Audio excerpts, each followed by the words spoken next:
let's begin. Welcome to tonight's event on global responses to refugees. What is the world thinking? Hosted by the Kaldor Centre for International Refugee Law and Baker and McKenzie. As we begin, we want to acknowledge that we meet on Aboriginal land. We acknowledge the Gadigal people of the Eora Nation, the traditional owners on the land on which we are meeting, and we pay our respects to their elders past and present, and to any Aboriginal people with us here today. And we want to also thank Baker and McKenzie for very generously hosting us for tonight's event. My name is Frances Boone. I'm the Executive Manager of the Andrew and Renata Kaldor Centre for International Refugee Law at the University of New South Wales, and it's our pleasure to have you here for this evening's event. Now, we have with us two wonderful speakers who are going to talk to us this evening about some of the global talks that are taking place around the challenge of displacement as we are facing it today. The first is Dr. Jeff Criss, who I think can fairly be said to be an iconic figure in international refugee policy. Jeff was formerly the head of the Policy Development and Evaluation Service at UNHRC. He was then also the Senior Director for Policy and Advocacy at Refugees International in the US, and the Director of Policy and Research at the Global Commission on International Migration. He's also worked as an academic and a journalist and in the NGO sector, and he has first-hand experience of refugee situations throughout the world and has published, lectured and broadcast widely on refugee-related issues. He holds a master's degree and a PhD in African Studies and Political Science from the University of Birmingham, and he is currently a research associate at the Refugee Studies Centre at the University of Oxford, an associate fellow at Chatham House, and an honorary professor at the School of Global Studies at the University of Sussex, and we're delighted that he can join us tonight all the way from the UK. We also have with us tonight Professor Jane McAdam. She's the Scientia Professor of Law and Director of the Andrew and Renata Kaldor Centre for International Refugee Law at UNSW. Jane is a non-resident Senior Fellow in Foreign Policy at the Brookings Institution in Washington, DC, a Research Associate at Oxford University's Refugee Studies Centre, and an Associated Senior Fellow at the Fridtjof Nansen Institute in Norway. Jane publishes widely in international refugee law and forced migration, with a particular focus on climate change and mobility. She is the Editor-in-Chief of the International Journal of Refugee Law, which is the leading journal in the field. And she serves on a number of international committees, including as co-rapporteur of the International Law Association's Committee on International Law and Sea Level Rise. She holds a doctorate in law from the University of Oxford and first-class honours in law and history from the University of Sydney. So please join me in welcoming two panellists this evening.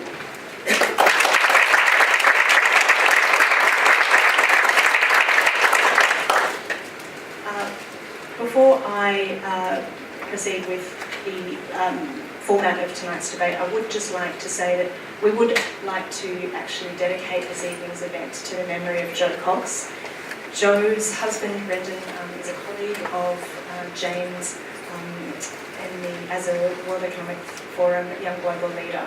And Joe herself was really dedicated to addressing many of the issues that we'll be discussing here tonight, including addressing the root causes of displacement. And so we think it's appropriate that this evening's event be held in her honour. And we are also helping to collect tributes for Joe that will be sent to her family, and there will be an opportunity for you to contribute to those at the back after the event. For tonight's event, we will have a chance to explore some of the current international developments as they relate to the challenge of refugees and displacement that the world faces today. And we will do this through a moderated discussion basically between the panellists that we have here. So the way that this evening's event will work is that we'll invite first Jeff and then Jane to provide 10 minutes of introductory remarks about some of this year's developments. We'll then have about half an hour of a moderated discussion amongst the panellists, and we'll throw it open to questions from the audience. So that will be the way that we proceed, and we very much invite your questions and an interaction at the end. And I would just like to note as well at the outset that tonight's event is being recorded, and that the recording will be made available on our website and our podcast series. So just bear that in mind as you're asking a question, and if you're not comfortable with your question being recorded, please just let us know at the end. But now I would like to invite Jeff Crisp to speak to us about some of the developments that we've seen already this year. Jeff. Thank you very much, Francis, and thanks to the Kaldor Centre for the invitation to be with you here this evening. It's really great to be able to participate in this very interesting and important event. One omission in Francis' introduction, that Francis admitted to say that she used to work with me in UNHRC in Geneva, and was certainly my kind of star staff member. As soon as she joined my unit, I could sit back and take it easy and let her do all the work. So a belated thanks to you for that, Francis. I suppose if I was to sum up my brief presentation in a couple of sentences, it would be something like this. Today is not a great time to come from the United Kingdom. But, and if there's anybody from here from Iceland, please don't let yourself be known. So it's not a great time to be British, but it's an even worse time to be a refugee, and that's what I'm going to be talking about. Those of us who work in the humanitarian sector tend to be a pretty pessimistic bunch of people. Whenever a new emergency breaks out anywhere in the world, you can almost guarantee that we will describe it as an unprecedented crisis. We constantly draw attention to the fact that humanitarian needs have never been greater, that human rights violations around the world are on the rise, and that states have decreasing levels of respect for international law and humanitarian principles. So yes, it's true, humanitarian workers such as myself are quite prone to negativity. At the same time, when I look at the situation of refugees and asylum seekers around the world today, I'm obliged to conclude that we are living through a particularly dark period. Indeed, one of the worst periods in the 30 years that I've worked in this particular area. So what exactly is my evidence for that very gloomy statement? Well, to begin with, let's take a quick look at the statistics. UNHCR, the UN's refugee agency where I and Francis used to work, recently announced that around 65 million people around the world are now displaced, which is the highest level of displacement in the organisation's history, and it was established in 1951.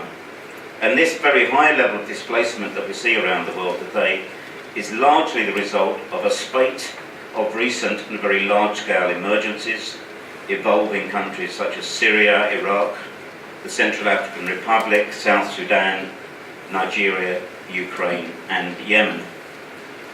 At the same time, long-standing conflicts in countries such as Afghanistan, the Democratic Republic of Congo, Myanmar, Somalia and Sudan have gone unresolved, making it impossible for refugees to return to their own countries. Indeed, levels of refugee repatriation are currently at an all-time low. During the 1990s, it was quite common for up to 1 million refugees to go home every year. At the moment, the figure is something more like 150,000. So there's been a dramatic decrease in the extent to which refugees can return to their country of origin. Further evidence of today's refugee protection crisis can be found in the policies pursued by different states around the world. Australia, of course, has played a leading role in this respect, persisting with its practice of interdiction, forced returns and offshore detention, despite the illegality and immorality of the government's approach to the refugee issue. Taking its cue from Australia in many respects, the European Union has recently entered into an agreement with Turkey, which allows refugees to be returned to that country despite the mounting armed conflict and human rights violations taking place there. Countries such as Jordan and Turkey, which were initially very generous in their response to the Syrian refugee emergency, have more recently closed their borders and have left thousands of Syrians trapped in their own country, in their own war-torn country, and unable to seek safe refuge elsewhere. Most recently, as you may know, Kenya in East Africa has announced its intention to close the world's largest refugee camp complex at theyre and to forcibly return its 350,000 residents to Somalia, a country which is still affected by intense armed conflict and, at the same time, an environmental and economic crisis. And just in the past couple of days, Pakistan has made a very similar announcement with respect to its very large and long-standing Afghan refugee population. Those Afghan refugees, it is said in the last couple of days, are no longer wanted or welcome in Pakistan. They will have to go home, irrespective of the very difficult conditions that await them in their country of origin. So a fairly gloomy scenario in terms of the situation of refugees and asylum seekers around the world. I guess the good news in a way is that the international community has belatedly woken up to the global refugee crisis and has attempted to take some corrective action. And I just want to very quickly give you a few examples of the kind of action that states have been taking over the past few months. The European Union, for example, has held an almost endless series of summit meetings and launched a variety of different action plans in relation to the refugee and migration emergency taking place in the European region. In February this year, the international community came together in London in an effort to mobilise a substantial amount of additional funding for the Syrian refugee emergency.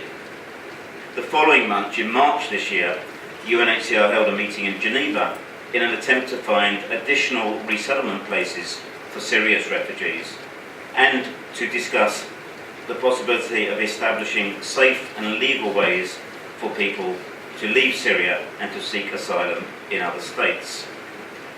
And in May this year, just last month, the UN Secretary General convened the world's first humanitarian summit in Istanbul in Turkey, an event that was attended by more than 7,500 representatives from states, international organisations, NGOs and civil society.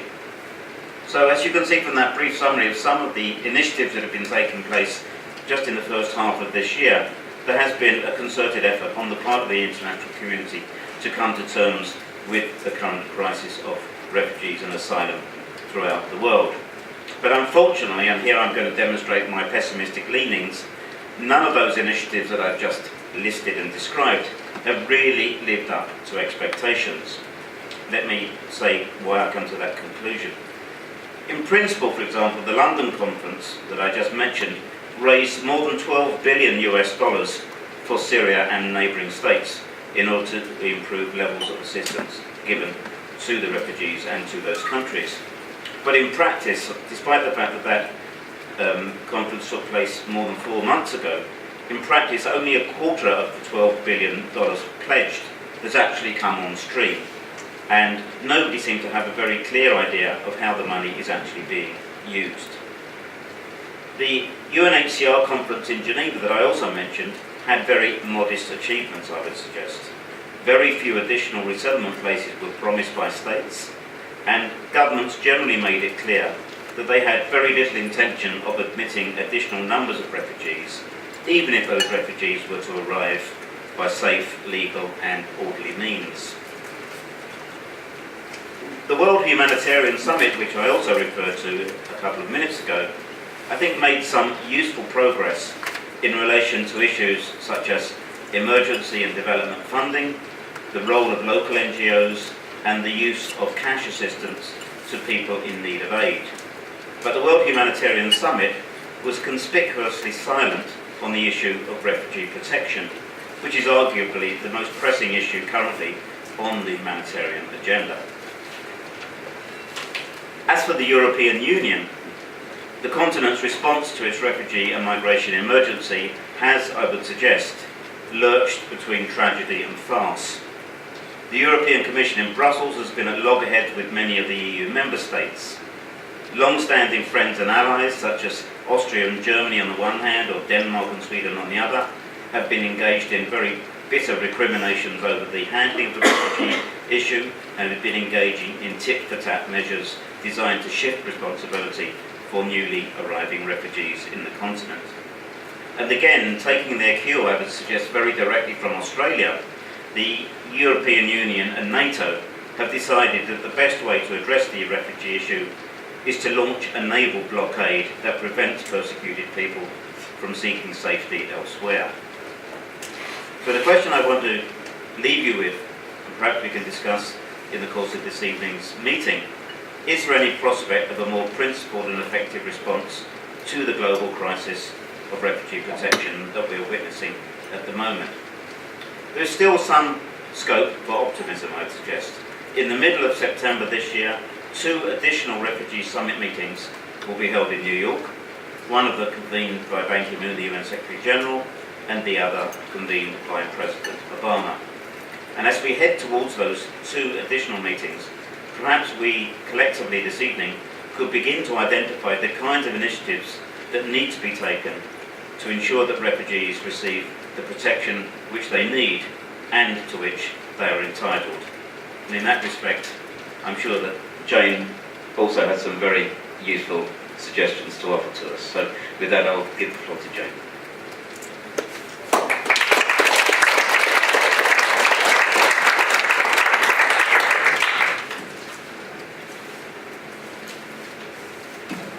Jeff, thank you very much for that. That's a perfect segue into where I was going to launch my comments tonight, which really are to look forward. I don't know if looking forward is the right expression, but to look towards the summit that the UN Secretary General will convene in September in New York, followed the next day by President Obama's own summit. Last month, I think it was, the Secretary General released his report, which is encouraging world leaders in September to adopt a global compact on responsibility sharing for refugees. And through the summit that he's convening, this is really the first time that the General Assembly will have brought together heads of state and government to address the question of what should countries do in relation to large movements of refugees and migrants. Now, what's interesting here is 2 things. One is that it's addressing large movements, and I'll come back to that in a second. The other is that it's talking about refugees and migrants, and this is quite unusual to see a summit linking the 2.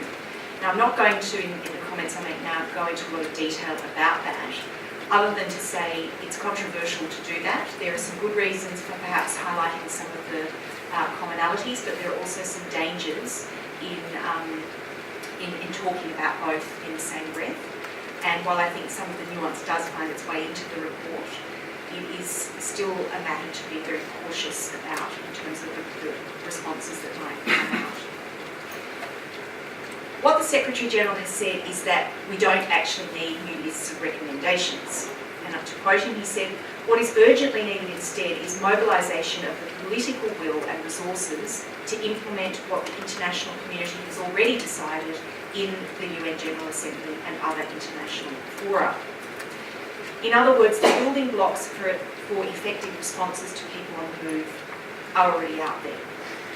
The longer we think about it and look for new ideas, of course there will be some innovative responses that come forward, but I think by and large we pretty much know what it is that needs to happen in order to protect the very large numbers of refugees and other displaced people on the move, as well as those, of course, who are displaced within their own countries. Just before I go on, I mentioned that the meeting is to address large movements of people, and I think it's important to bear in mind that the numerical component of what is large is not defined, and in fact what the report says is that it depends less on the absolute number of people moving than it does on the receiving country's capacity to respond and the impact of that influx of people on that country, whether that be on its refugee determination procedures where they exist, or the impact on society and infrastructure. And I think that in itself is interesting to think about in terms of when states themselves might decide they are facing a large influx of people as opposed to something that's more manageable.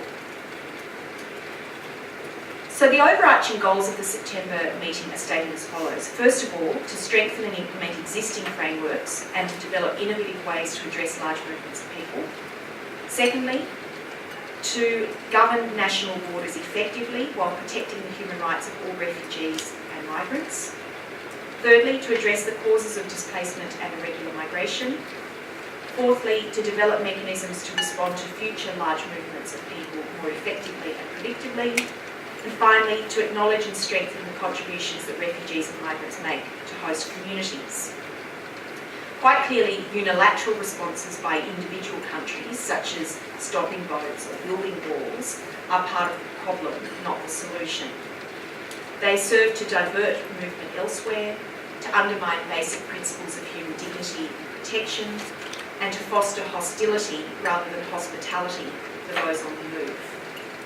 The Secretary-General's report reiterates the clear rule of international law that asylum seekers should not be penalised for arriving without passports or visas.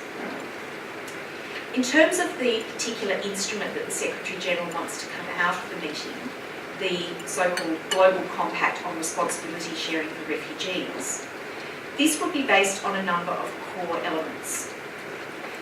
He said that it would need to ensure, firstly, that asylum seekers are given access to territory and to fair and efficient refugee status determination procedures. People who are found to have a protection need must be granted a legal status that accords with countries' obligations in international refugee and human rights law. Aid and assistance have to be effectively and efficiently distributed. There should be better coordination between the so-called emergency humanitarian response mechanisms and the perceived to be longer-term development mechanisms and sectors, recognising that many displacement situations are prolonged, and so the long-term needs of refugees need to be taken into account early on to reduce reliance on humanitarian aid and to promote resilience and self-sufficiency. Government should diversify and expand the bases for admission, going beyond the sort of traditional idea of resettlement to things like medical evacuation schemes, human schemes, opening up skilled migration visas to refugees in a more targeted way, education, better utilising family reunion. And underscoring all of this must be respect for human rights law and human dignity. So the Secretary-General's concrete forward-looking agenda does provide us with both a roadmap and a plan for action, as well as a tool for accountability. The question, though, is whether or not the things that he wants will actually be achieved. And before I go on to a little more analysis of whether that's likely, it might be worth noting what President Obama is trying to get out of his meeting, which will be the following day. His meeting is called the Summit on the Global Refugee Crisis. It's not focusing on migration, it's just on refugee challenges. And it's co-hosted by the governments of Canada, Ethiopia, Germany, Jordan, Mexico, Sweden, as well as the UN Secretary-General. What that meeting wants to achieve is the following. Firstly, significant new humanitarian funding commitments. He's looking for at least a 30% increase in financing for global appeals and international humanitarian organisations.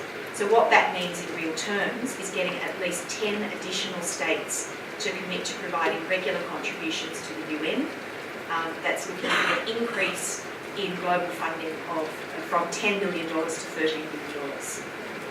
Next step is that Obama wants to see a doubling of countries' resettlement and other channels for admission, resettlement places and or other admission pathways, including in countries that haven't traditionally engaged with resettlement. They're also looking to increase the number of refugees who attend school by 1 million and increase the number of refugees who are granted the right to work also by 1 million. They say that, and I quote, reaching these ambitious objectives will be challenging, yet the level of need demands no less, and the United States has long been a humanitarian leader. Now, of course, the backdrop of this too is that Obama has not yet managed to resettle the 10,000 Syrian refugees that he pledged. So while the US may be perceived or may perceive itself as a humanitarian leader, and certainly on resettlement it always has been the country that's taken the largest number of refugees, there are a lot of political pressures that will obviously shape part of that meeting if the US itself is not seen as ramping up its own contributions. Now, governments could do all of this and a lot more right now. We don't actually need to have summits to create possibility to give more money, to provide more resettlement places, to allow refugees to work. But of course, what we do know is that very often a crisis or a sense of crisis, we can debate whether what we're seeing is a refugee crisis, but whether a sense of crisis can actually mobilise the political will that doesn't otherwise exist. I have to say, drawing on what Jeff said about people in this area often being pessimists, I'm not overly optimistic that we're going to see massive global changes of approach in September. I think we seem to be watching a game of chicken playing out at the international level. We've seen the few European countries that have gone all out finding themselves rather isolated, not being assisted with comparable contributions by their neighbours. We are seeing frontline states increasingly struggling with large numbers of refugees who've been there now for many, many years. They were originally quite willing to host people, but are finding that their own resources are drying up and not being assisted sufficiently by the rest of the international community. So insufficient resources are a big problem. There are very limited protection pathways. Refugees are understandably voting with their feet. So I think what we're seeing at the moment is certainly a humanitarian crisis coupled with a political crisis, namely the lack of political will to implement the strategies that we know will make a huge difference. Now, I don't actually think we're facing an insurmountable challenge. The underlying causes of displacement are certainly complex, but many of the answers are pretty simple. And as one senior UN official said very recently, the system's not broken. The system is just broke. So money is going to be one of the big contributions. But as Jeff said, you need to have channels to distribute that money effectively. Without those, it's not going to reach the people who need it. Resourcing frontline states and recognising the work that they are doing is very important, but that can't go on forever without more help.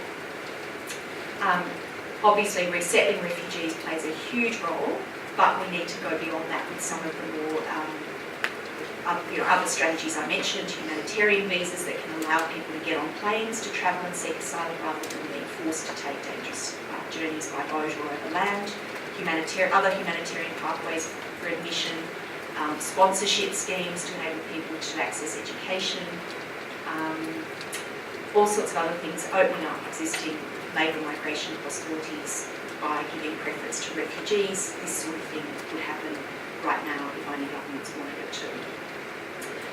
We also need to have a much more holistic approach than we currently have. That's at the national level, joining up different government departments, but of course also at the international level. We might talk about some of that in questions. It's been alluded to, the role of development actors versus humanitarian actors. We also, I think, have a big question globally framing how are refugees perceived, how do we get away from a lot of the fear-mongering that exists by discussing the issue in an honest and responsible way and recognising the great contributions that refugees have made historically and continue to make today, whether that be intellectually, socially, culturally or economically. All of this, of course, points to the need of why we need more international cooperation. And I think when we do consider the scale of displacement in the global context, while it's large and while it's challenging, it is something that can be addressed far better than we're addressing it now. And that will only happen if we approach the issue collectively rather than each nation thinking it can either solve this through unilateral responses or alternatively shift people away from their own borders, which of course if you carry that right through means that ultimately people will be blocked from ever seeking sanctuary and protection in the first place.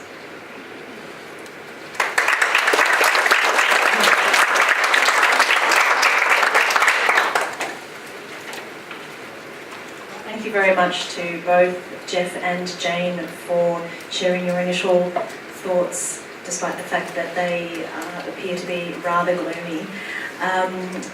Perhaps we can try to elucidate some potential glimmers of hope and perhaps some areas where there might be avenues to move forward on some of these issues.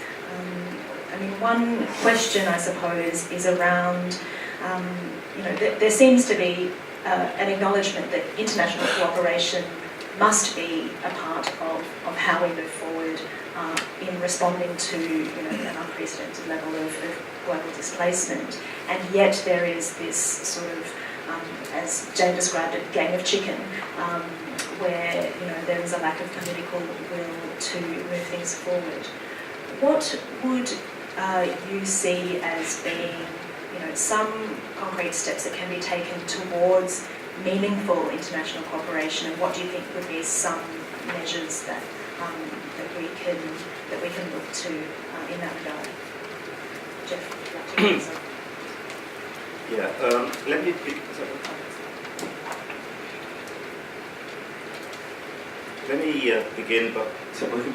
me begin by saying humanitarians are not only kind of inveterate pessimists, but they're also people who don't know very much about history.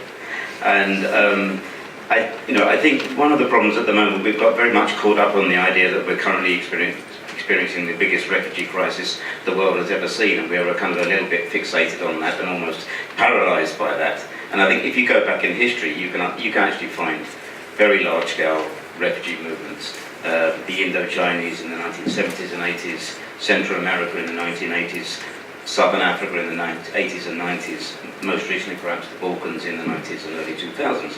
These were all massive refugee crises involving millions of people uprooted, displaced, forced to seek refuge elsewhere, and yet we did manage to find solutions for them. So I think one of my kind of recommendations is not to be too paralysed by the extent and the scale of what's happening at the moment, but to actually look back at history and say, how do we manage to resolve those refugee problems? So perhaps there are some lessons of history which actually make us a little bit more optimistic rather than the pessimism that I've just described. I think the other thing in terms of addressing the current situation is there's a kind of desperate search for new ideas. And I was at a meeting last week, and the first question I was asked was, what would have you got one new idea that you would bring to the table that could resolve the current refugee crisis? And I was completely stumped by that question, so I hope nobody's going to ask me tonight. And the only kind of answer I could give, and I think I actually stand by the answer that I gave, and I'll repeat it here, is I'm not sure there aren't any big new ideas out there. There's some certain kind of adaptations, and Jane has already mentioned some of the ideas in the Secretary-General's report, but I think the fundamental principles on which refugee protection are based, on which the refugee regime has been based, are absolutely valid today, and it's their effective implementation that's important. So, the principle that everybody under the Universal Declaration of Human Rights has the right to seek and enjoy asylum in another state, must be respected.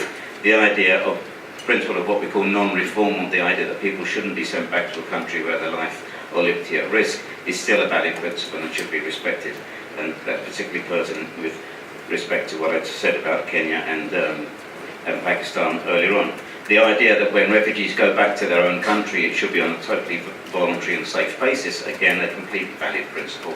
And then, as you've just said, the whole idea of international cooperation and responsibility sharing, the fact that states, just because they happen to be located next door to a country where something very bad is happening, of course that's the case for Lebanon, for Jordan, for Iraq, Egypt and Turkey at the moment, they shouldn't be left alone to deal with that crisis by themselves, and that the whole approach developed at the end of the Second World War to the refugee problems was that this is a common responsibility and a shared responsibility. And I think rather than any new ideas, we have to put that idea firmly back on the table and say, what does it actually mean in practice? Now, of course, different states can offer different things. Where what Lebanon can do to resolve the current refugee crisis is very different to what Australia or the United Kingdom can do. But it's a mixture of things. It's a mixture of providing funding, a mixture of providing resettlement places, to some extent refugee hosting countries allowing the local integration of refugees so they can find a solution in the country to which they've fled. So I think there are common responsibilities, different responsibilities, and we have to really look at how different states and different actors within the international community can make the most effective contribution to the resolution of the situation that we are currently faced with today. To be boring, I would echo what he said. But just to add a little bit more, I mean, in terms of the history, it's really interesting to reflect on what you're alluding to, some of the earlier contexts where we had very large numbers of people displaced. And if we look in Australian terms back to 1949, 1950, 48% of the people we took in that year were refugees. And that compares to today, 3% of our annual permanent migration comprises resettled refugees. Vast difference. And think of the kind of composition of Australia in terms of demography at that time, ethnicity. This was, white Australia. It was, at the time, it was seen as not necessarily a great thing that we were taking in displaced people from Europe, but we needed the labour force. And I think today people look back on that as a great success story by and large. If you move forward to the late 70s,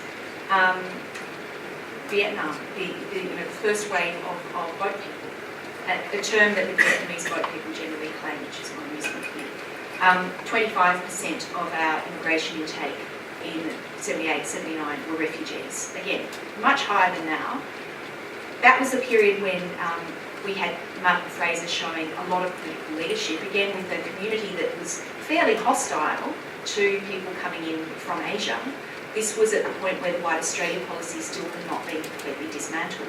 Now, I would argue that that's, in the Australian context, a very different situation from where we're at today.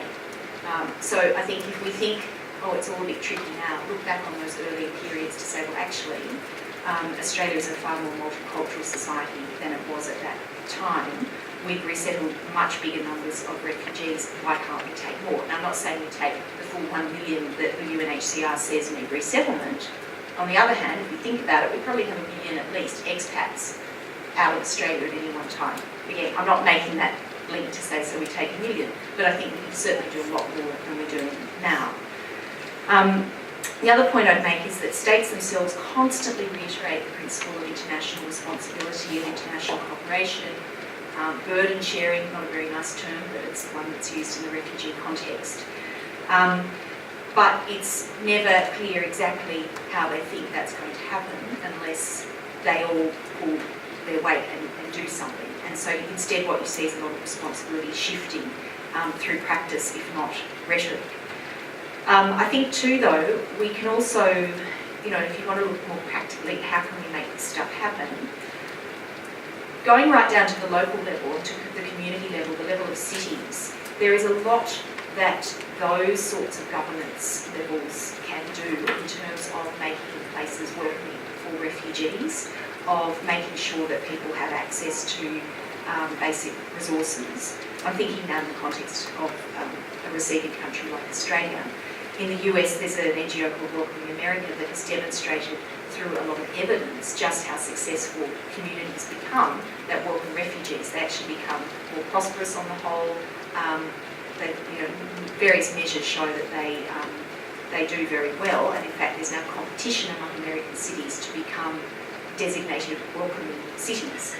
Some scholars at Brookings recently wrote, if I can just quote what they said, nation states govern in the realm of abstraction.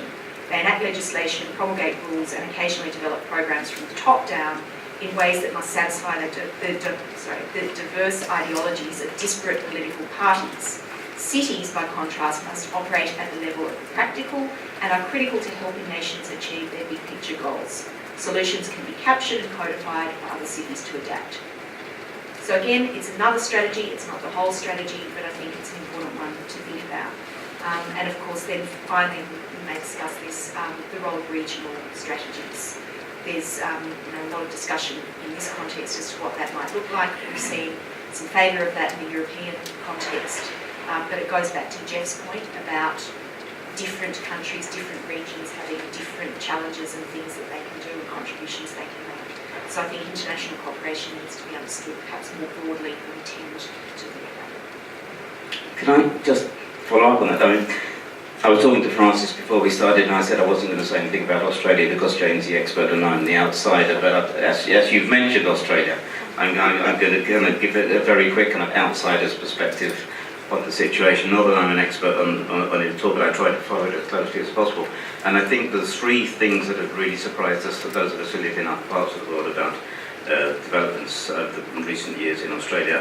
One is, the reaction to the numbers. I mean, I know the numbers were significantly higher 2 or 3 years ago than they are now, people arriving particularly by boat, but by global standards, the numbers were always relatively modest.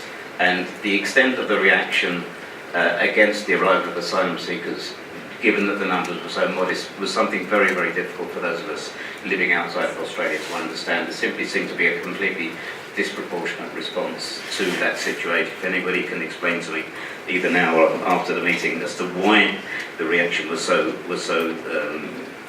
aggressive, then I'd be very interested to know, because I don't think I actually understand why the reaction has been as it is. Secondly, I mean, Australia is by no means the only country to try and prevent and deter and obstruct the arrival of asylum seekers throughout the world. I mean, all of the European states have tried it. Many other industrialised and developing countries have tried it. The precise means that Australia has chosen to obstruct and deter the arrival of asylum seekers is, again, that's something that has quite shocked us. Those of us not living in this part of the world, the detention centres on Manus Island and Nauru, for example, being the prime example. And I noticed, again in the papers this morning, that Mr Turnbull said that these were purely the responsibility of the respective governments and had nothing to do with Australia, which is a bit of a difficult one to take on. But again, why exactly did Australia go down this path of such aggressive measures to try and obstruct and deter the arrival of asylum seekers? For those of us living outside, it's quite a difficult thing to understand. And then thirdly, I've got to be careful how I put this, I mean, I think Australia had a very high humanitarian reputation, and in certain respects it continues to have that reputation, not least in your refugee resettlement program, which is still one of the largest and most effective in the world. And recent studies have shown that refugees, as Jane has just said, have contributed substantially to the Australian economy, society and culture over the years. So you still retain that high reputation in some respects, but in other respects, particularly the measures used against the arrival of people by boat, really the country has sacrificed its reputation. And we, again, from outside, we find that very difficult to understand. In an era where we're often talking about soft power rather than hard power, many of us feel that Australia has sacrificed some of the soft power influence that it had in the world as a result of the way it's treated refugees and asylum seekers. Jeff. Well, I mean, in light of the fact that, we do have a proliferation of these sort of deterrent measures that we're seeing Australia, but also Europe and other countries increasingly engaging in, where is the impetus then for, improved responsibility sharing going to come from? And is some of the problem that, responsibility sharing can mean many different things to different people? So from the perspective of, say, an industrialised country that may not receive very many asylum seekers, directly entering its territory, improved responsibility sharing may mean increased humanitarian assistance or increased development assistance, and that's it. Whereas perhaps from the perspective of a frontline state that's hosting many millions of refugees, increased responsibility sharing may mean, massively increased resettlement, for example. And is that part of the problem? And if so, what can help to overcome those sorts of impasses? I think it absolutely is part of the problem. I mean, having recently gone through a lot of debates within UNHCR's various committees where states meet and there are records of what they say, virtually every state will get up and say how important international cooperation is, but then they describe it, either they don't describe at all what they mean, they just say it, or some governments will actually say, for us that just means a financial commitment. I mean, the classic country there is Japan. Japan doesn't see itself as a country that hosts refugees. They had, I'm not quite sure where it's at now, but they did have a very, very small pilot program, I think, where they resettled 14 refugees. it's a start. But that's Japan's view, that we'll give money, that's all. Other states don't even have a choice about whether they give money, what they do. They literally have millions of people crossing the border. Lebanon, 25% of the population now are refugees. I think one thing that's important to bear in mind is the Refugee Convention, while we often talk about it in terms of the rights accorded to refugees, as a legal document, when a country signs up to it, they are expressing their promise in relation to all the other countries that have signed up to it. So the treaty obligations are actually ones that countries undertake, or promises they make with respect to each other. So in fact, when a country starts to ignore the obligations in that treaty, they are breaking the very concept of international cooperation that underpins what that document is in part designed to do. That said, the Refugee Convention, very often that's where the blame is put. Obviously, the refugee, this is the argument. Obviously, we've got all these millions of refugees, therefore the Refugee Convention must be terrible and useless and let's throw it out. Why would you throw away the one document you've got that actually sets up a principled approach to at least trying to manage part of the phenomenon? On the other hand, the Refugee Convention was never designed as a document that allocated responsibility in any particular way. Its official name is the Convention relating to the status of refugees, and that's exactly what it does. It sets out the legal status that governments that sign up to the treaty are required to accord to refugees. Interestingly, when UNHCR was founded and when that document was adopted, it was envisaged that probably UNHCR would only need to exist for 3 years. UNHCR's mandate was renewed 3 years at a time until the late 90s or the early 2000s, I think, when it was finally recognised that this would be, 2003, a long-standing, permanent problem. But I think perhaps there's been a little bit of head in the sand that's perhaps been there from the start. Maybe it's the opposite of the pessimism that Jeff mentioned, and it was this blind optimism that somehow we've resolved things. At the same time, though, that instrument was looking at a very specific situation, which was refugees who'd been displaced by the events of the Second World War. So in that sense, too, it wasn't envisaged as a document that would have necessarily a long-term shelf life to try and regulate future displacement in the way that I think sometimes it's talked about today. Thanks. I'm going to drag my family into this discussion. Not so long ago, my younger son came to me and said, "Dad, how do you make states do what they're supposed to do?" And it was kind of a naive question, but it was actually got me thinking, how do you make states do what they're supposed to do? And I came up with kind of 3 answers, and I'm not sure whether they're the best answers or not, but let me go through them very quickly. The first one is, as Jane has just described, states have taken on obligations freely. Sometimes states talk about the 1951 Refugee Convention as if it had been invented by Amnesty International or Human Rights Watch. It was the creation of states who wanted to have a concerted, coherent, predictable way of addressing refugee issues, and therefore came up with that particular instrument. So I think we can try to ensure that states, whether it's Australia or states anywhere else in the world, respect the obligations which they have freely taken on of their own choice. So obligation, I think, is the first point. Secondly, there's clearly an issue of morality and values, and we shouldn't forget that one of the principal inspirations and motivations for the 1951 Refugee Convention was a determination on the part of the international community to prevent what happened to victims of the Holocaust before and during the Second World War, where people simply weren't able to escape and find safe refuge in other countries. And it was very much based on that value that persecuted people have the right to be protected. So I think we can make arguments on the basis of morality and values. And then thirdly, I think we can try and convince states that it's in their self-interest to adhere to the various conventions and the various principles that they've freely taken on themselves, and show that it is in their best interest to promote the principles of international cooperation, international solidarity, responsibility sharing. It's in their interest to have refugee situations resolved as quickly as possible and not allow them to fester for many years with many adverse consequences. Now, that brings up one slightly tricky problem. It was something that came up in a meeting that Jane and I attended in Canberra yesterday, which is the whole question of security. As somebody said at the meeting we were attending yesterday, if you want to get attention to refugee issues, just frame it as a security issue, and states will come running because that's what they're really concerned about at the moment. And as a tactic, that might be worth considering. At the same time, it's a very dangerous tactic to frame the refugee problem as a security threat, because in that respect it would simply reinforce the idea that refugees are people to be kept out and obstructed, and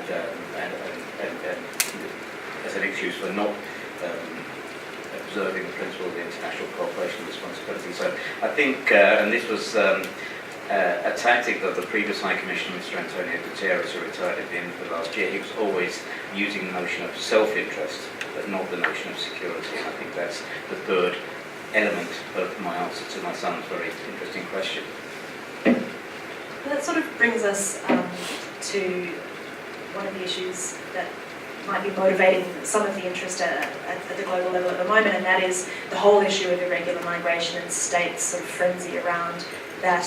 And perhaps we could return to that question that Jane touched on before around the fact that these two global compacts are side by side, one dealing with responsibility sharing for refugees and another dealing with migration, and Jane did sort of issue a note of caution around that. So I wondered if you'd like to elaborate a little bit on what some of the opportunities might be in putting some of those two things side by side, but also some of the things that perhaps we need to be careful about.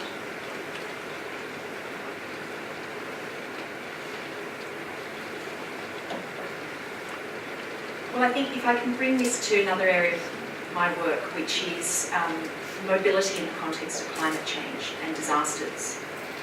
This is something that, again, there have been concerted international efforts on in recent years to look at what are the drivers of movement and what are some of the ways in which we can hopefully avoid people being displaced by disasters or the impacts of climate change, but recognising that there will be some displacement.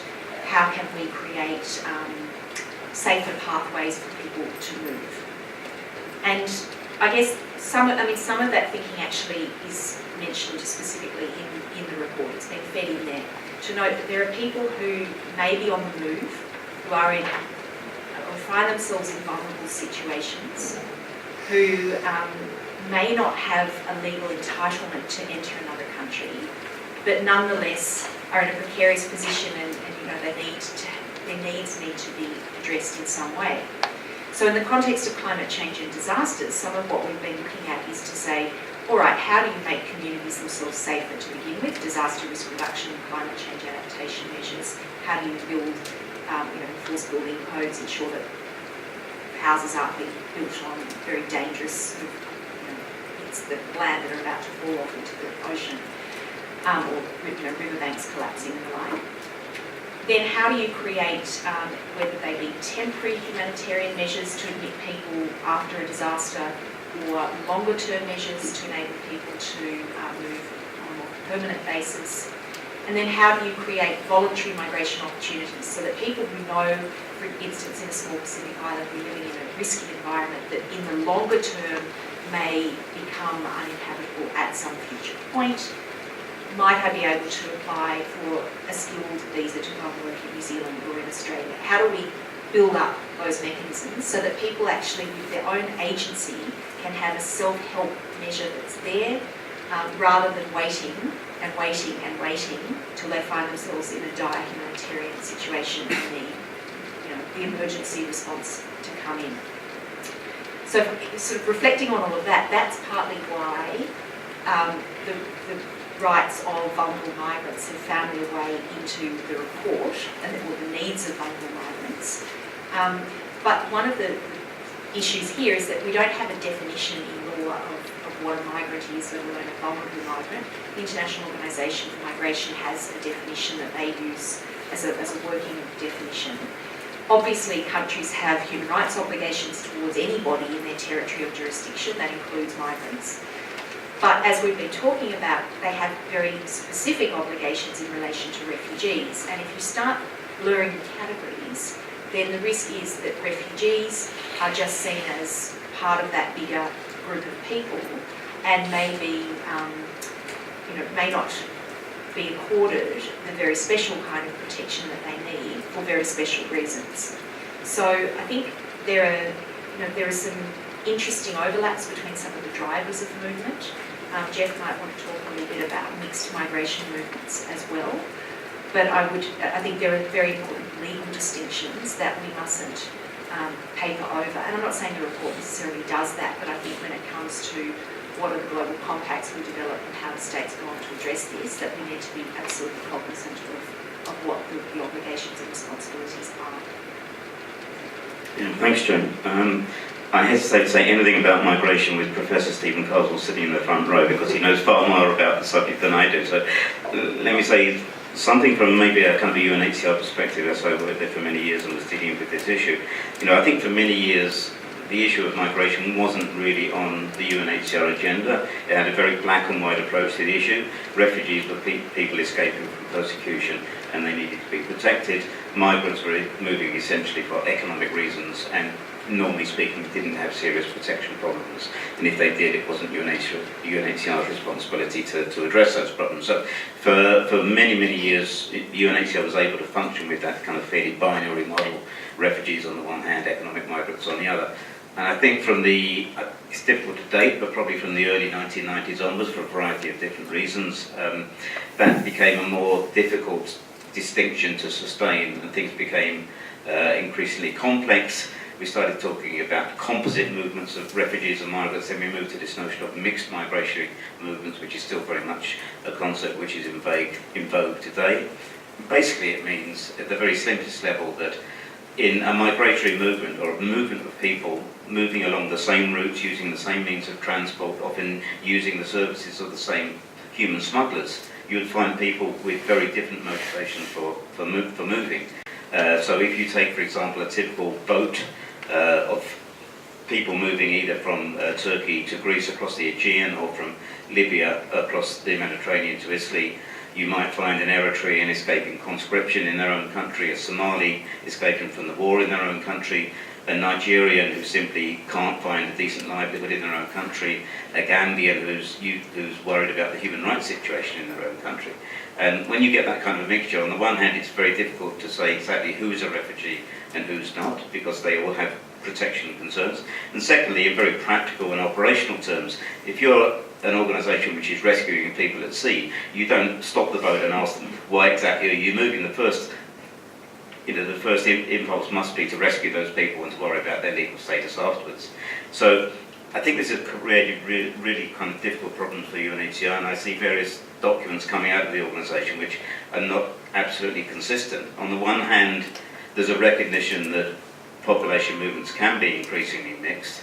At the same time, as UNHCR, with a very clear and specific protection mandate as guardian of the Refugee Convention, it wants at the same time to make this clear distinction between refugees on the one hand and migrants on the other. I think where we've kind of generally progressed is to realise that refugees are not the only people with protection needs, and even if it's not UNHCR that is meeting the protection needs of so-called economic migrants, then somebody has an obligation to do that. So I think we've made progress in that respect. And then finally, I think the whole current Syrian situation, the movement of Syrians from Turkey to Greece and other parts of Europe has really added a new dimension to this discussion, because clearly the movement of Syrians from Syria into Turkey, for example, nobody, I think, would dispute the fact that it's a refugee movement. People will have very direct, clear threats to their life and liberty because of the war in Syria. But how do you characterise the onward movement from Turkey to Greece and other parts of Europe?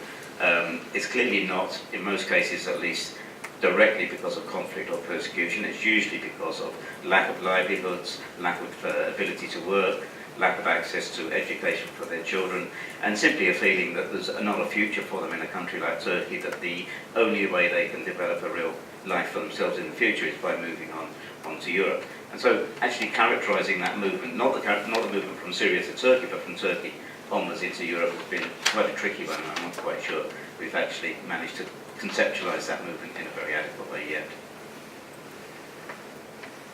Thanks very much. Well, we might throw it open for a time of questions from the audience. We'll gather up a few questions at once and then hand them over to our panel. Just a reminder that this evening's event is being recorded, so please bear that in mind when you ask your question. And if you would like your question not to be included in the recording, if you could let us know afterwards. But we have a roving mic, so if you could indicate if you'd like to ask a question.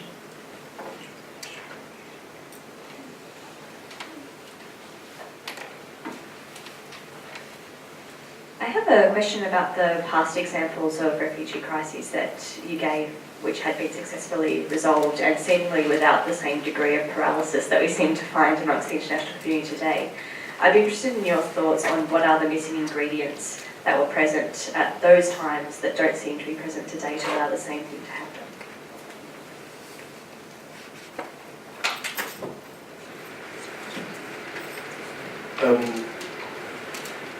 I like very much what you both said, but I think there is something missing, and I think, in a way one could sum it up unkindly as saying, we've been here before, we found solutions in the past, and if only states would meet their commitments, would be all right. I really think we need to ask whether something new is happening in the world, and I mean, and whether the states we expect to respond to refugee flows are actually doing more to create them than to respond to them, because, I mean, Syria is complex, but nearly all the other major refugee situations we're dealing with at the moment have been countries where there have been Western interventions, which have not led to resolution. There are new factors like the ease of communication and transport. I mean, when one sees the Syrian refugees using their mobile phones to explore their ways forward, that is a really new factor. I think, I mean, I don't want to go on it for too long, but clearly in my view, what's happening is that we have a coincidence of factors: growing violence, growing inequality, increasing ease of transport and communications, and increasing unwillingness of states to meet the commitments that they have given for international instruments. And I don't think these are things that are part of a wave of, the emergencies that have been in the past that have been resolved. I really fear that we're moving into a new phase, and that we need to recognise that and think, how are we going to respond to that? This might be a good time to throw back to the panel actually, and perhaps consider the two questions together. Is there something new in the displacement challenges and the mobility that we're seeing today, and are there lessons that we can learn from our historical experience that can inform how we respond to the current situation? In response to the first question, I mean, I think looking back at some of those previous major refugee emergencies that I mentioned briefly a few minutes ago, I think there was a similar kind of sense of paralysis. When people were leaving Vietnam in large numbers by boat, there seemed to be no end to that problem. I remember in the 1980s when there were 800,000 Mozambican refugees in Malawi and 1.6 million Mozambican refugees throughout the whole of Southern Africa. Nobody could envisage a solution to that coming. It seemed to be a kind of perpetual situation that would go on. Even during the Balkans in the 1990s, the scale of displacement and destruction had been so great until the Dayton Conference came along. None of us could really envisage that situation being resolved. And I think mentioning the Dayton Conference is actually quite pertinent in that respect, because I think what it shows, and all of those previous emergencies that I mentioned, including Central America, which was the other one I mentioned, ultimately they were resolved by political action, not humanitarian action. And one of the things I get a little bit disturbed about is when I see my kind of so-called fellow humanitarians saying, how do we unlock this protracted refugee situation? I don't think humanitarians have ever unlocked any protracted refugee situation. The action has to be taken at the political level, and then humanitarian organisations like UNHRC can take advantage of the openings that political changes provide. But I don't believe that humanitarian agencies, other than through advocacy and encouraging states and other actors to become more engaged, can really unlock a protracted refugee situation. So, I mean, I think to link again to what Stephen was saying, I mean, one of the kind of new factors if you compare those previous crises to what we've got now at the global level, particularly in Syria, is the complete lack of any kind of global governance structure that can bring peace to Syria and to other countries which are at war. So whereas you've got the United Nations Security Council established at the end of the Second World War with specific responsibility to maintain international peace and security, now you have a situation in Syria and Iraq where 4 of the 5 permanent members are actively engaged in the conflict and don't really seem to have much of a motivation collectively to do anything about it, but they're prepared to live with the consequences. And as Mr. Guterres said constantly before he left office, to leave the humanitarians to pick up the pieces. So I certainly agree with Stephen. We are entering a new era. I certainly take on board the various factors that he mentioned, and I will also emphasise the fact that we don't have a satisfactory global governance or international peace and security mechanism at the moment. Yeah, I don't have a lot more to add to that. I mean, I think, quite right, we're seeing increased polarisation in terms of,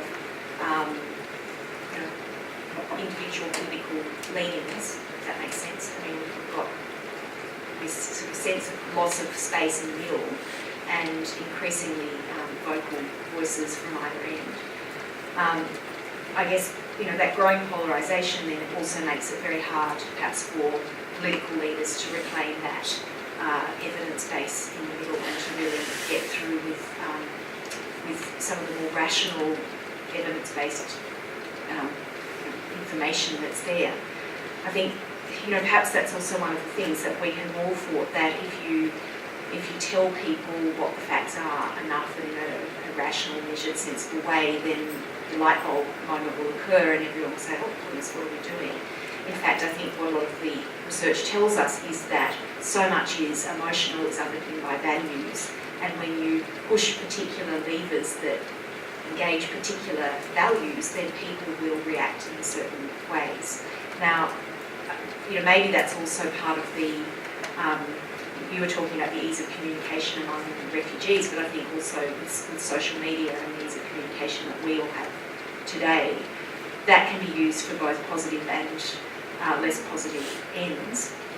I mean, on the positive side, we've seen all sorts of interesting, innovative ideas happen. So LinkedIn being used to connect refugees in Sweden with job openings, or other technology platforms being used to create internships in business and partnerships for refugees.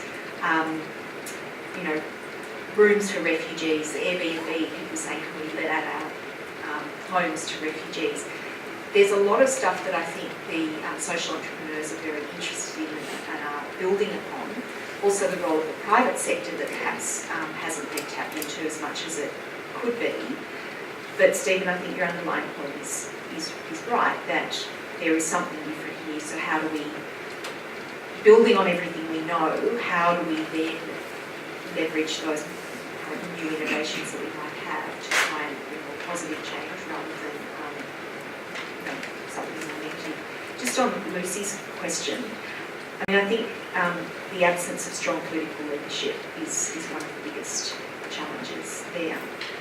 One kind of movement I didn't mention was the Balkans in the 90s. And I think, Europe at that time witnessed a large influx of refugees, which I think people looking back today would say, well, overall, people were well integrated. It's overall been a success story, but certainly at the time, no one was describing it in that way. Interestingly, after that, and this is what I find so strange, is that's not strange, but after that, the EU adopted what's called the Temporary Protection Directive, basically to create a mechanism so that if they were ever faced again with a large influx of people, they could very quickly have a way to provide protection, to provide certain standards, and that would be an EU-wide protection measure. What thing I find odd is that was never invoked in the Syrian context. Partly people, I've heard all sorts of different explanations. Some people say, well, there just wasn't the political will, once again, to do it. But one of the explanations I've heard is that, well, it depends on having overwhelmed reception conditions and overwhelmed refugee status determination systems, and in fact the systems weren't necessarily overwhelmed. And that's very telling. If that's the real reason, then I think there's even more case for despair with what we've now seen happen in Europe over the last year or two. maybe in terms of what's new, and to link to something that Stephen said about mobility and kind of connectedness of people these days. I mean, one of the things which is actually quite new in the refugee scenario is the fact that far fewer refugees live in refugee camps today than they did in the past, and the vast majority of refugees now live in urban areas and outside of camps, and this is a very significant development, and I think it's part of an ongoing, it's not confined to refugees. Refugees are part of a broader movement of people from rural areas to cities. There was a time in the 70s and 80s, you stuck refugees in camps, you provided them with basic levels of assistance, you got them to sit there, you didn't allow them to move outside of camps, and when things got better back home, you told them now it's time to repatriate. And really, refugees have taken things much more into their own hands, I think, over the past 15 years. The movement of refugees out of camps into urban areas, or people avoiding camps altogether because conditions there are ghastly and dreadful, and there are actually more opportunities available in urban areas. I think that's been a really major development, and we see that particularly in the context of the Syrian refugee emergency, where 85% of the Syrian refugees in neighbouring countries are living outside of camps. Some countries, like Lebanon, for example, doesn't have any camps whatsoever, and this has really obliged the humanitarian community in general, but also UNHRC in particular, to have to really rethink the way it goes about its business. There are some particular challenges. Camps are dreadful and ghastly, but they're relatively easy to manage in certain ways. When refugees moving to the city are scattered around a very large urban area, then that poses quite a lot of new challenges for humanitarian organisations like UNHRC, and that is certainly a new feature that has come on stream over the last 10 to 15 years.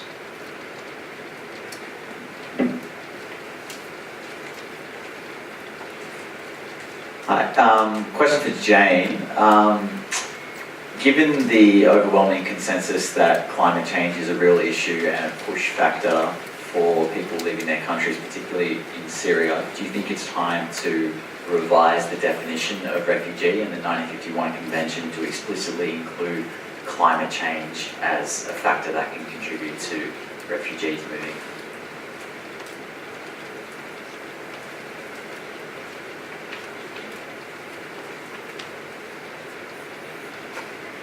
You mentioned briefly before the private sector has been underutilised, and I was actually from one of those organisations that you mentioned, the Social Entrepreneurs Private Tech Refugees, the first one in Australia. Saturday, we actually won the first one, meeting up with them tomorrow. We're doing another one in Sydney. And I just wondered if you could elaborate a bit more on what opportunities the private sector have got and where they shouldn't be involved as well.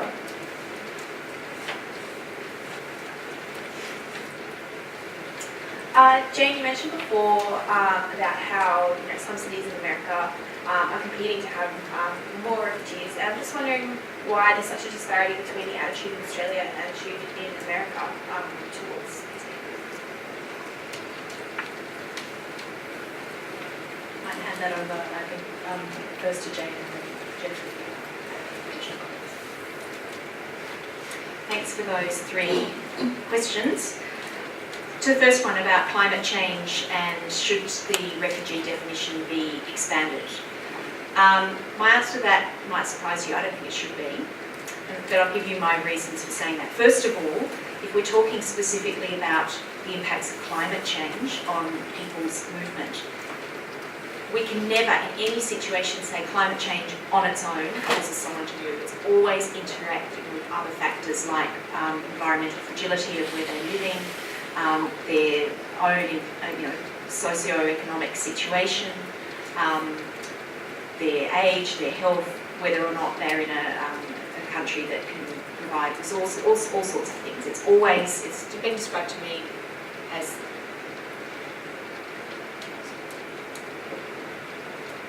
been described to me by people in countries like Bangladesh and Pacific Islands as being the straw that breaks the camel's back. So it's overlaid on top of existing vulnerabilities, which makes it very hard to actually define in law if you say the following things cause people to move.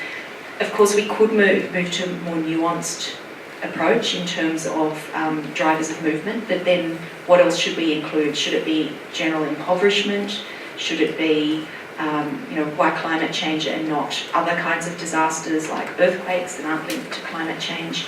So there are lots of different factors there that I think speak against changing a definition, apart from, of course, the fact that states have no interest in doing so, and they've made that very clear.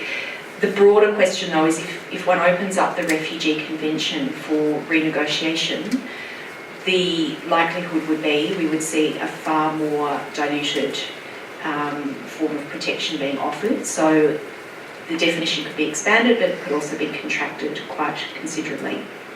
That's not to say, though, that we don't need states to be working towards what their responsibilities should be in this context.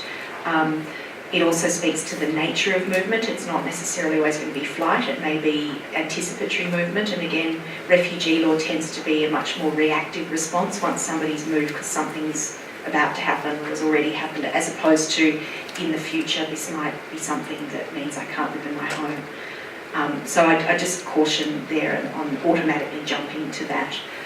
But perhaps in the future, there may be some kind of international agreement. In terms of the role of the private sector and to the work you've done in particular, thank you very much for that.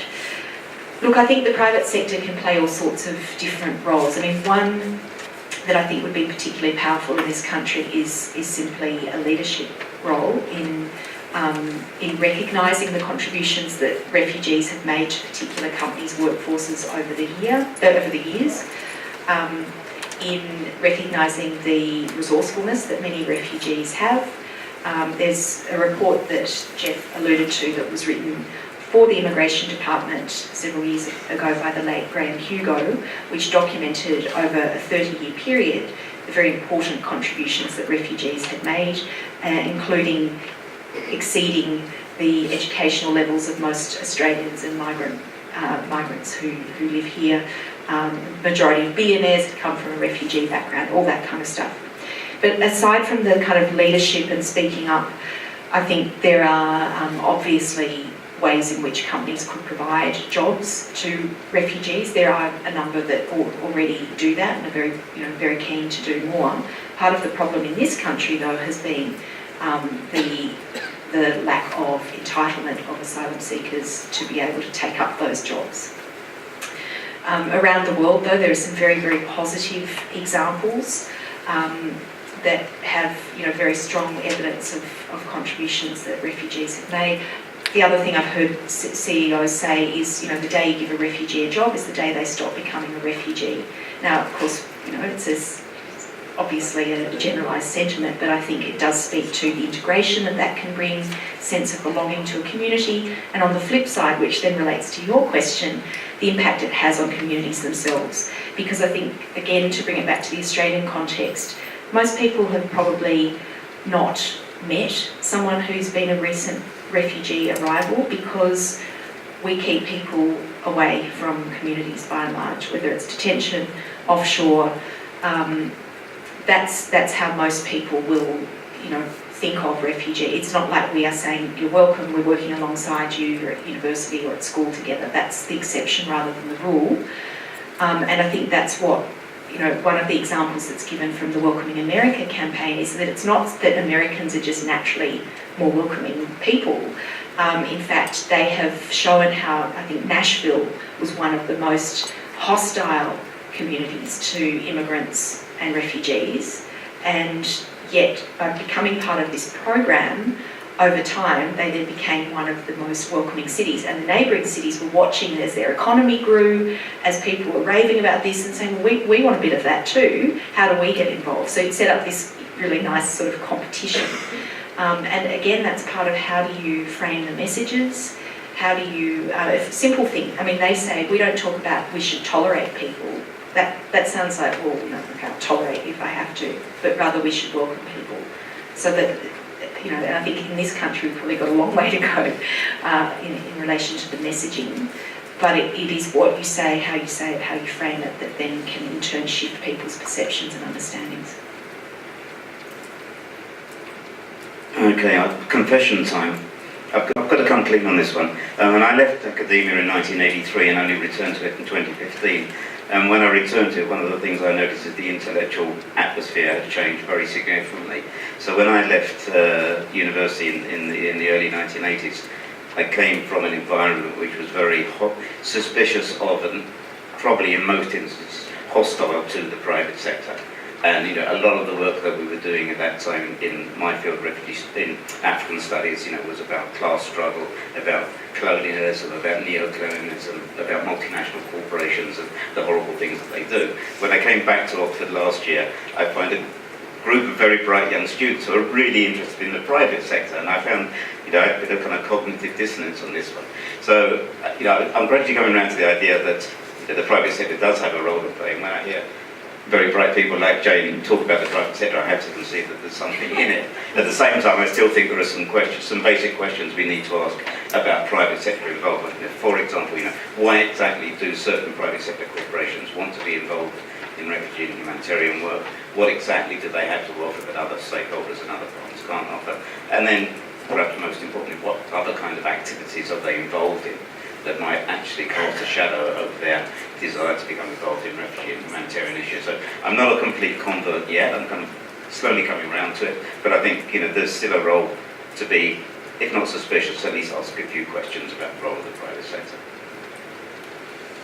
And I'd just say I think that there's a role to play. It's not the role, but it's a role. And you're quite right. I mean, you've got to look at, particularly when it comes to employment. One of the things that I've heard CEO I referred to say was, speaking to other CEOs, by the way, don't think that what I mean here is you get a cheap labour source. He said, actually, I have invested so much money and resources and care and time into ensuring that he employs 30% of his workforce as refugees, but ensuring that people had language, had interpreters, had transport, had counsellors if they needed it. He said, in the short term it costs me a lot of money. In the long term I have one of the most loyal groups of people working with me. And he said, it's just enriched my life so much personally and that of the community in which his particular factories are located.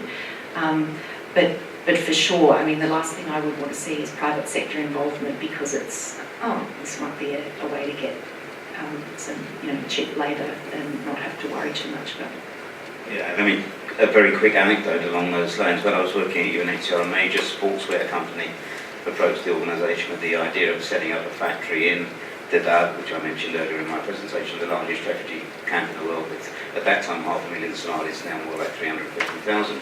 And when we kind of probed them a little bit on why they wanted to set up this manufacturing facility in the middle of a refugee camp, basically they said it's going to be cheap labour and they're not going to complain.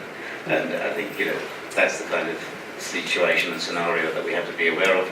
There are currently some discussions going on about providing employment for Syrian refugees in Jordan in the private sector in special economic zones. And again, I think we have to insist that if refugees are going to be employed by international corporations, then the question of labour standards and labour rights is absolutely central.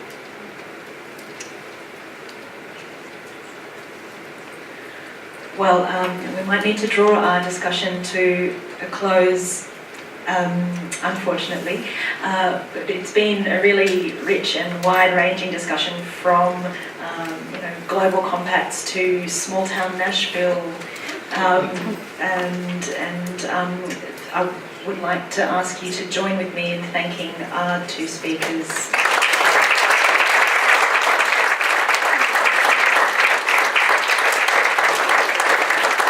Our special thanks must also go to Baker and McKenzie for hosting us, and particularly to Kate Gillingham, and also to Patricia Cam for your great support in arranging tonight's event. And Baker and McKenzie have also very kindly provided us refreshments, which are being served at the back of the room here. So please do stay and continue the discussion with us. If anybody's got burning questions, I'm sure we're happy to talk to them. And absolutely, we will continue the discussion over drinks. Thank you very much.